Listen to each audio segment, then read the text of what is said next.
여러분 갈라디아서의 말씀은 우리가 어떻게 하면 구원을 얻는가라고 할 때에 그 질문에 대하여 일부 율법주의자들이 주장하던 오직 은혜만으로 되는 것이 아니라 어떤 종교적 행위가 동반되어야 한다라고 하는 것들에 대해서 그런 주장에 대해서 바울이 오직 예수 그리스도를 믿음으로만 구원을 받는다라고 하는 그러한 강조를 하는 우리가 서신서라고 잘 알려져 있습니다. 그러나 여러분 이것이 끝이 아닙니다.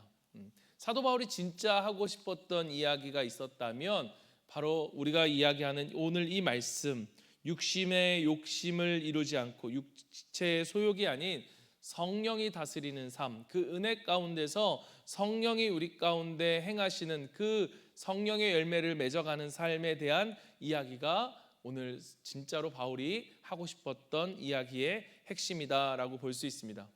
그러니까 우리가 율법으로 자유하다는 것은 더 이상 우리가 율법의 정죄를 받지 않는다는 것이 아닙니다. 율법을 지키지 않아도 된다는 의미도 아닙니다.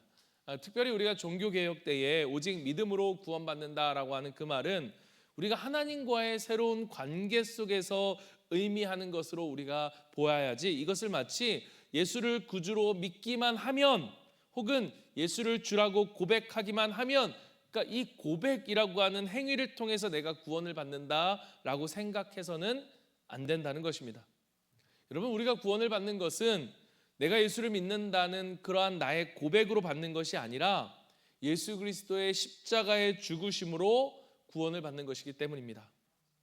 그렇다면 이 나의 고백, 우리의 고백의 의미는 과연 무엇이냐? 여러분, 우리가 예수님을 주로 고백한다라고 하는 이 고백, 예수님을 나의 구주로 고백한다라는 이 고백은요, 예수님과의 관계 속에서 본다면 이것은 우리가 예수님과 함께 연합되었다라는 것, 접붙임을 받았다는 것을 우리에게 보여주는 것입니다. 그러니까 그러므로 인해서 우리 가운데 일어나는 일이 뭐냐? 우리가 새로운 피조물이 되는 거죠. 이렇게 구원을 하나님과의 관계 혹은 그리스도와의 연합에 관해서 우리가 전혀 생각하지 않은 채로 내가 예수를 믿는다는 어떤 고백적 행위에 의해서 구원을 받는다라고 하는 그러한 오해를 갖는다면 어떠한 삶의 모습으로 나타나느냐? 마치 예수를 믿는 사람은 어떻게 살아도 상관없다. 내가 예수만 믿기만 하면 나는 구원을 받는다. 그래서 우리가 구원을 받는 데는 어떻게 살든 가끔 이제 예수 영접하고 가끔 교회에 나오면 된다라고 하는 그러한 생각을 하게 되는, 그래서 실제적인 삶과 신앙과는 전혀 다른 이언론적인 삶을 살아가게 되는 사람들이 나는 크리스천입니다 라고 하는 그러한 모습을 하게 된다는 거죠. 그러나 여러분, 우리가 정말로 예수 그리스도를 주로 고백한다면 그것은 예수 그리스도와의 연합을 의미하기 때문에, 여러분 연합의 의미가 뭔지 아시죠?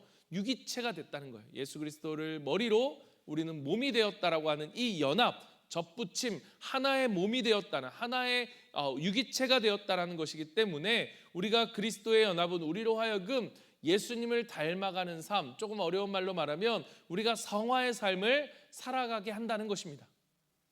즉, 이 바울이 이야기하는 것처럼 육체의 소욕을 따라 살지 않고 성령의 원하심을 따라 살아가기 때문에 우리 가운데 맺어지는 게 뭐냐? 바로 성령의 열매라는 것입니다.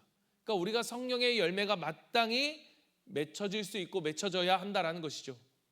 그러니까 이 성령의 원하심을 따라 살아간다는 것이 과연 무엇인가? 바울은 이 성령의 열매를 말하기 전에 육체의 소욕들을 쭉 나열하고 그 다음에 성령에 거한다는 것, 그 성령의 열매에 관해서 오늘 우리에게 이야기하고 있습니다. 여러분, 이것은 우리에게 무엇을 보여주는가 하면 이런 것들이 있으면 성령이 그 안에 거하고 있다라고 하는 것을 이야기하는 것이 아니라 성령이 그 안에 거하시면 이런 것들이 맺어진다라고 하는 거예요. 그러니까 예를 들어서 우리가 온유하고 겸손한 사람은 성령이 있는 사람이다. 여러분, 이 말이 언제나 항상 맞지는 않다는 것입니다. 그렇다면 우리가 어떻게 얘기해야 되는가? 성령이 그 안에 계시는 사람은 언제나 온유하고 겸손하다라고 말해야 하는 것입니다. 그 이유는 그 사람이 가지고 있는 어떠한 삶의 배경으로부터 비롯된 어떠한 기질이 아니라 이 온유함, 그리고 사랑, 희락, 화평 이런 것 같은 이 성령의 열매가 그 사람의 삶의 배경으로 비롯된 어떤 기질이 아니라 성령이 그 안에 계심으로써 인하여 갖게 되어지는 어떠한 원함과 어떠한 욕망을 의미하기 때문인 것입니다. 그러니까 내가 정말로 주님의 관계에서 주님을 사랑하기 때문에, 주의 은혜를 내가 알기 때문에, 그 영원한 나라에 내가 소망을 들고 살아가기 때문에 내가 참을 수 있는 것과, 참을 수 있다고 생각하는 것과, 그냥 내가 참아야 나에게 유익이 된다고 생각하기 때문에 참지 않으면 오히려 손해를 본다라고 하는 그 인생의 경험으로부터 비롯된 그 노련함 때문에 참는 것은 전혀 다른 이야기라는 것입니다.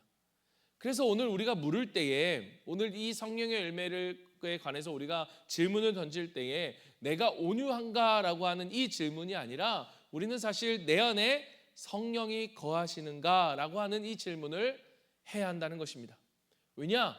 내 안에 성령이 거하신다면 그 성령의 거하심으로 인하여서 우리가 온유의 열매를, 절제의 열매를, 사랑과 희락과 화평의 열매를 맺어갈 수 있기 때문입니다.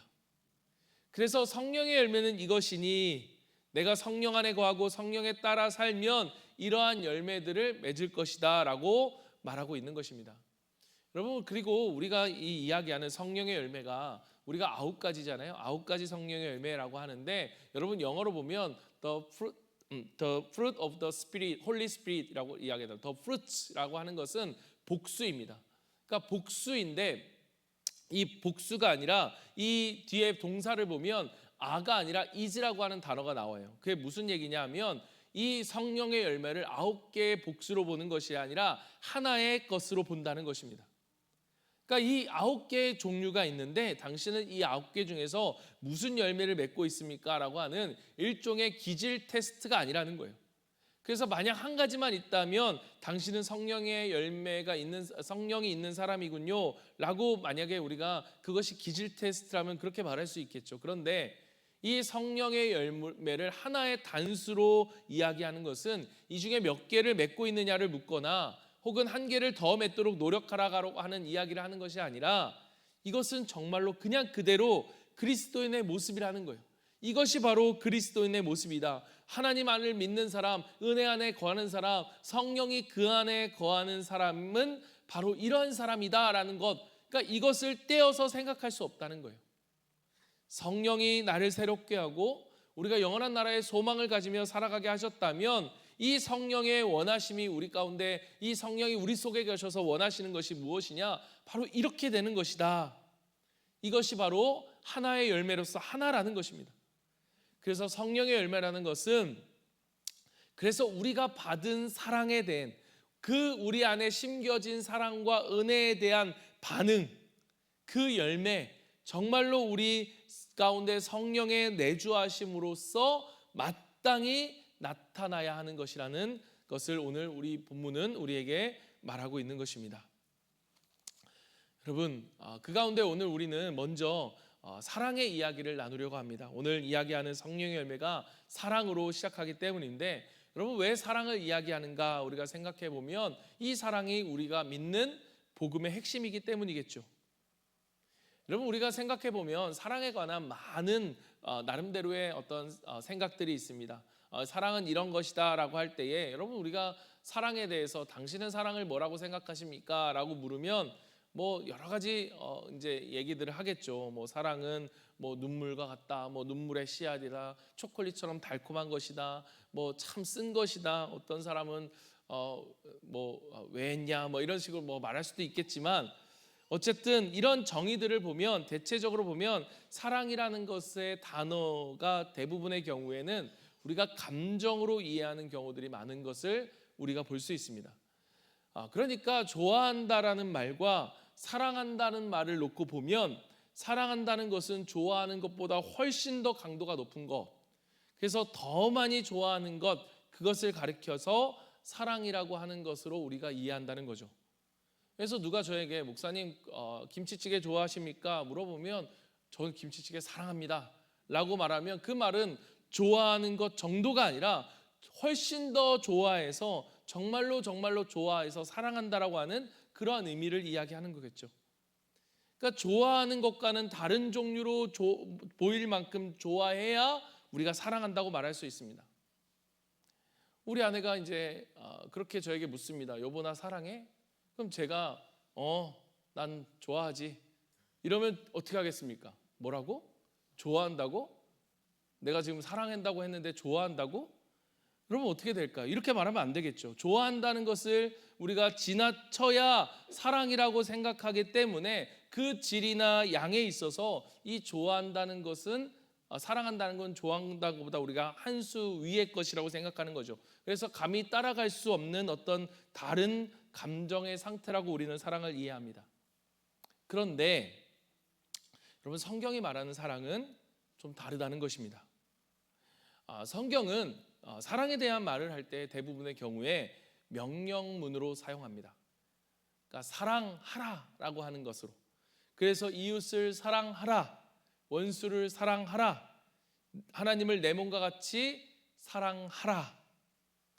만약 이것이 감정의 문제라면 여러분 우리가 사랑하라라고 하는 이 말을 들을 때 여러분 우리는 어떻습니까? 하고 싶은데 정말 안 됩니다. 정말 사랑하고 싶은데 그게 어렵습니다.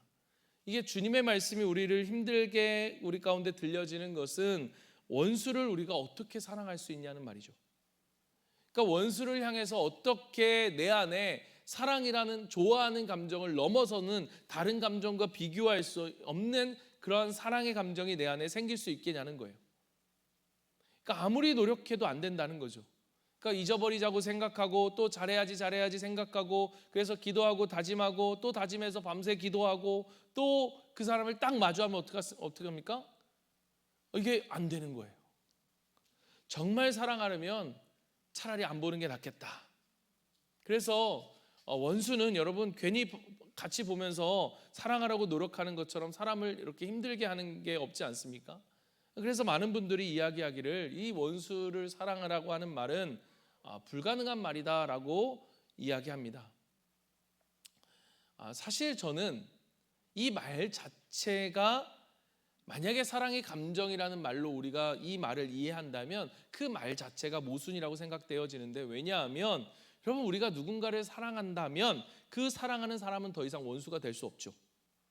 그러니까 누군가를 사랑할 수 없는 것이 원수이기 때문에 내가 진정 누군가를 사랑한다면 그것은 더 이상 원수가 아닌 친구이거나 이웃이 된 것이죠. 그래서 예수님께서 우리에게 원수를 사랑하라고 말씀하실 때 그러한 의미에서 우리의 감정적인 상태가 그 원수와 같은 사람을 보더라도 항상 왠지 너무너무 좋아서 정말 같이 있고 싶고 함께하고 싶은 그런 것을 말하는 것이 아니라는 이야기입니다.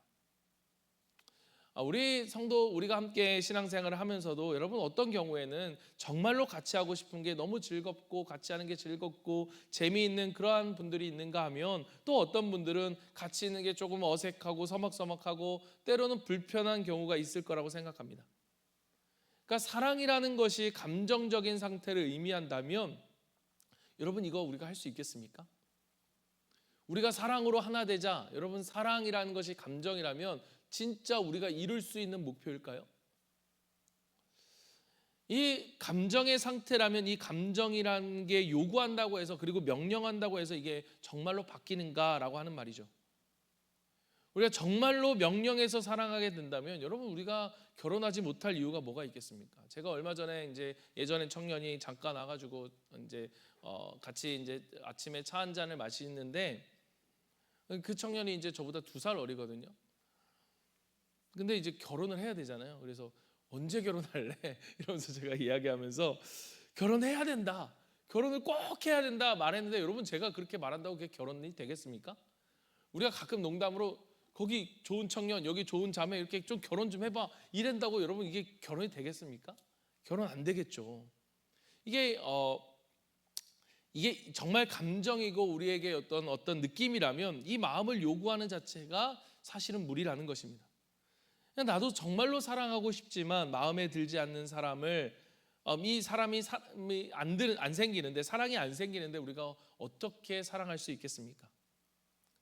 하지만 우리가 좀 더 생각해야 되는 것은 무엇이냐? 여러분 우리가 사랑하지 않습니다. 사랑이 안 됩니다. 정말 사랑할 수 없을 것 같습니다라고 하는 이 말이 아주 어색하게 들리는 경우들이 있습니다. 그 경우는 무엇이냐? 사랑해야 할 동기가 주어졌을 때입니다. 예를 들자면 부모와 자식과의 관계이죠. 사실 부모 자식 간의 관계라고 해서 사실 부모라고 해서 항상 어떻게 자식이 사랑스럽겠습니까? 아니잖아요, 여러분. 이제 조금 컸다고 말 대박 이렇게 말을 이렇게 또박또박 말대꾸하는 이 딸을 보면 어쩔 때는 확 쥐어받고 싶은 마음이 안 드십니까, 이슬 집사님? 들죠. 그럴 때가 있잖아요. 아우 저거 그냥 저 누굴 닮아서 저기 했나, 저 못마땅하면 다 이거 남편 닮았다고 이러고 아내 닮았다고 이러고 막 이런 마음들이 든다는 거죠. 힘들다는 생각이 든다는 거예요. 그럼에도 불구하고 그래서 나는 내 자식을 사랑하지 않습니다라는 말을 우리는 하지 않습니다. 아무리 해도 그 자식을 사랑하는 게 안 돼요라는 말을 하지 않아요. 감정으로 이야기하면 솔직히 자식이라고 해도 못마땅한 경우가 있잖아요. 그런데 괘씸한 마음도 들기도 하고 속상한 마음이 들기도 하지만 그럼에도 불구하고 우리는 사랑하지 않는다는 말, 내가 사랑하기 힘들 것 같아요 라고 하는 말을 하지 않는다는 거예요. 왜일까? 여기에 사랑이라고 하는 것이 단순히 어떤 감정의 상태를 이야기하는 것이 아니라 이것은 의지적인 결단을 이야기하는 것이기 때문입니다. 그러니까 분명한 동기가 내 안에 주어지고 내가 부모로서 자녀를 분명하게 사랑하겠다라고 하는 이러한 의지적 결단, 내가 이 사람을 어떻게 대할 것인가에 대한 의지적 결단이 바로 사랑이라는 거예요. 여러분, 사랑이 성령의 열매라는 것은 우리에게 무엇을 말하는가 하면 우리에게 성령님께서 사랑할 수 있는 충분한 동기를 부여했다라는 말입니다.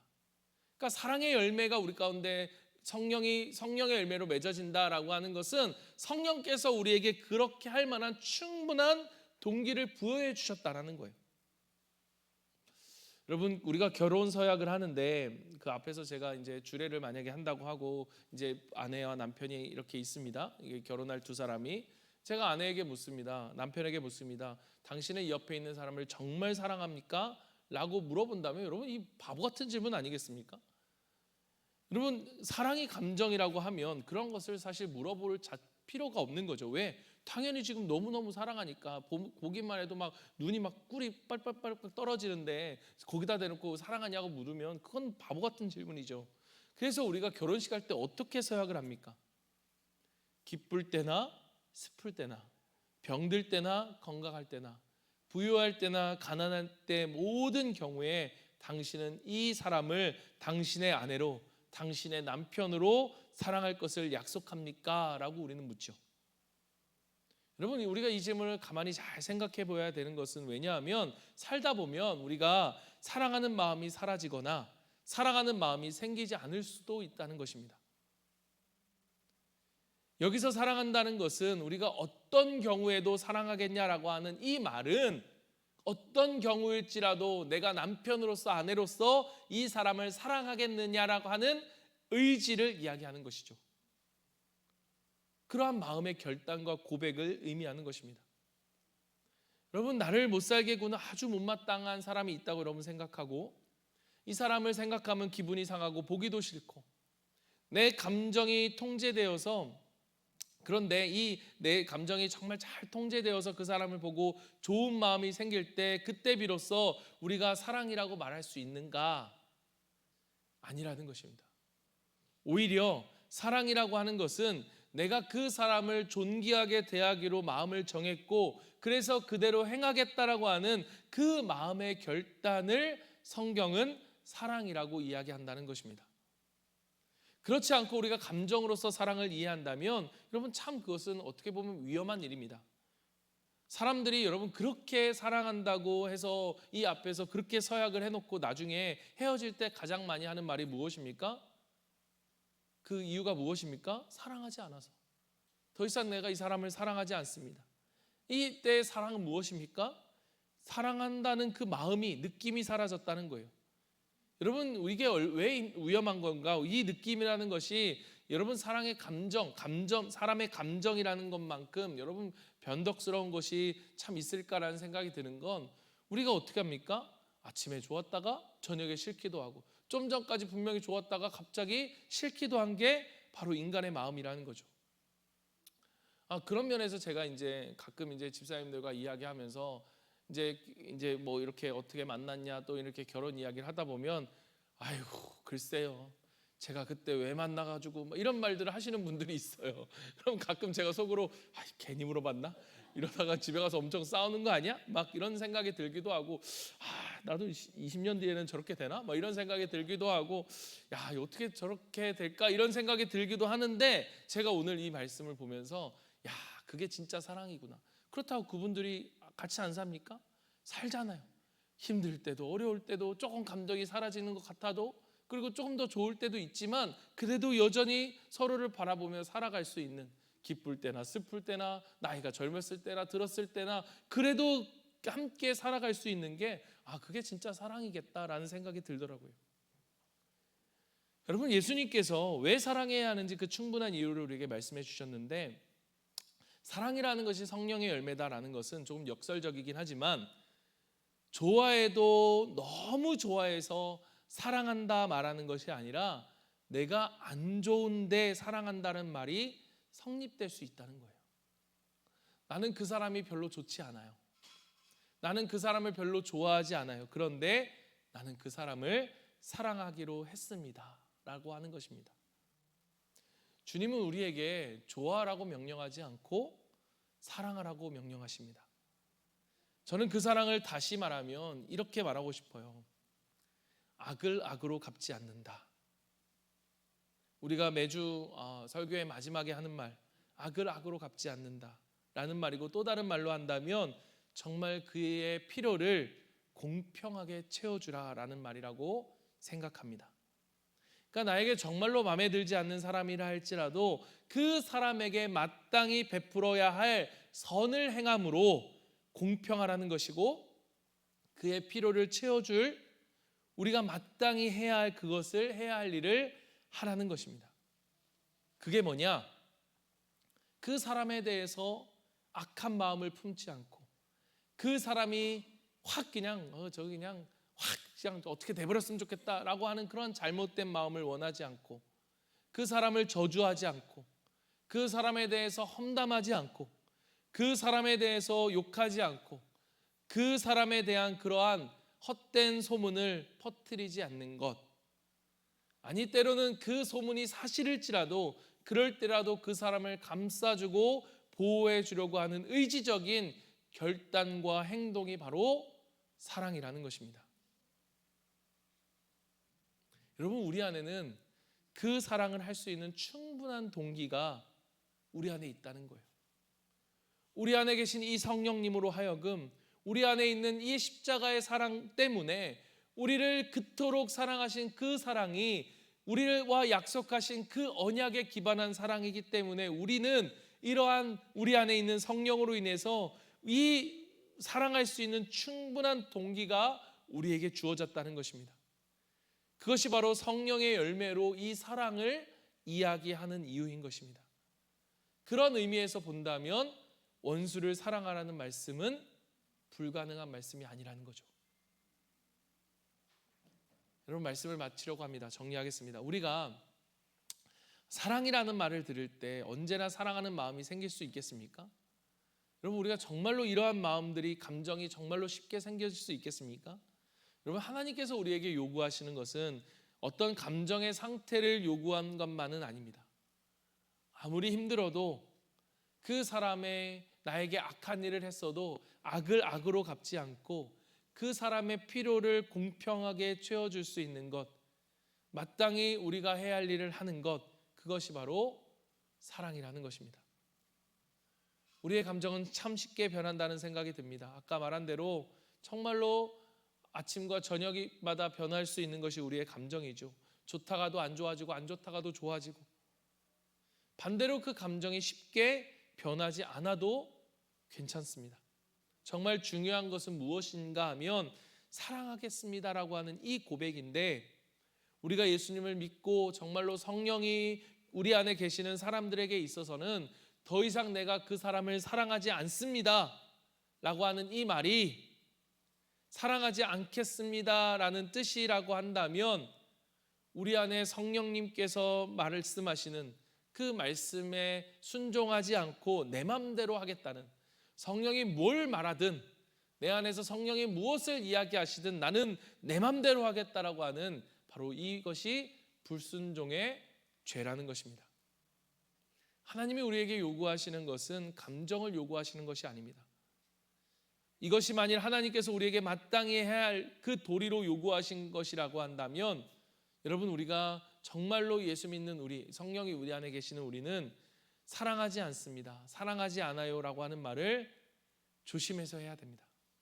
그냥 지금 내 마음에 그러한 사랑의 마음이 없다는 뜻이라고 한다면 여러분, 얼마든지 저는 이해가 되기도 합니다.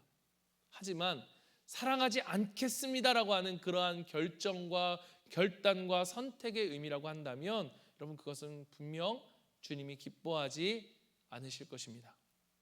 그래서 우리가 주님 앞에서 사랑의 열매를 이야기할 때 우리가 우리의 성령이 우리 안에 거하심으로 그 성령의 은혜로 모든 사람에 대하여 공정하고 평등하고 모든 사람에 대해서 너그럽고 그 뒤에 나오는 양성과 온유와 절제와 모든 사람에게 보이겠다라고 하는 그러한 결단과 그러한 고백이 바로 사랑이다. 우리의 사랑은 그런 것이다라고 우리는 말할 수 있을 것 같습니다. 그리고 무엇보다 여러분, 성령의 열매라는 것은 바로 우리 안에 하나님이 맺게 하시는 것.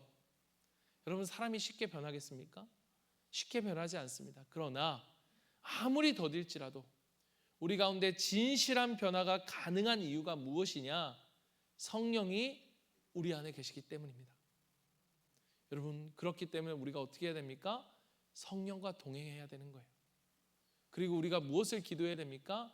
내 안에 성령이 충만하시도록, 내 삶의 모든 영역 속에서, 모든 관계의 영역 속에서 하나님이 충만하시도록 우리는 기도해야 하는 것입니다. 오늘 이 사랑의 열매가 저와 여러분과 우리가 있는 우리의 모든 가정과 또 우리가 맺어가는 모든 관계와, 그래서 우리 안에 있는 교회의 모든 공동체 안에 정말 사랑해서 너무너무 사랑해, 이러한 사랑이 아니라 우리가 그렇게 될 수 없는 것, 그러나 저 사람을 내가 사랑하겠습니다. 조금 마음에 들지 않지만 그래도 내 안에 성령님 때문에, 성령님이 주시는 충분한 우리 가운데 주신 그 사랑 때문에 저 사람을 사랑하겠습니다 라고 고백하고 결단할 수 있는 우리, 저와 여러분, 우리 교회가 되기를 간절히 소망합니다.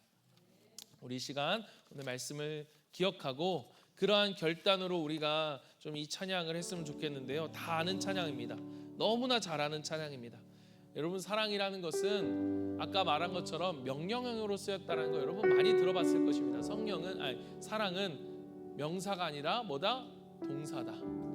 무엇인가를 하는 것, 그것이 바로 사랑이라는 것입니다. 그래서 사랑은 가만히 있지 않습니다. 사랑은 항상 무언가를 우리로 하여금 하게 하고, 사랑은 우리로 무언가를 하여금 다른 이들 가운데 행하게 하는 것이 우리에게 사랑이라면, 오늘 이 찬양의 가사가 오늘 우리에게 주는 결단이고 또 하나님 앞에 고백이 되었으면 좋겠습니다. 우리 사랑은 언제나 오래 참고 같이 찬양합니다. 사랑은 언제나 오래 참고, 사랑은 언제나 온유하며, 사랑은 시기하지 않으며, 사랑은 시기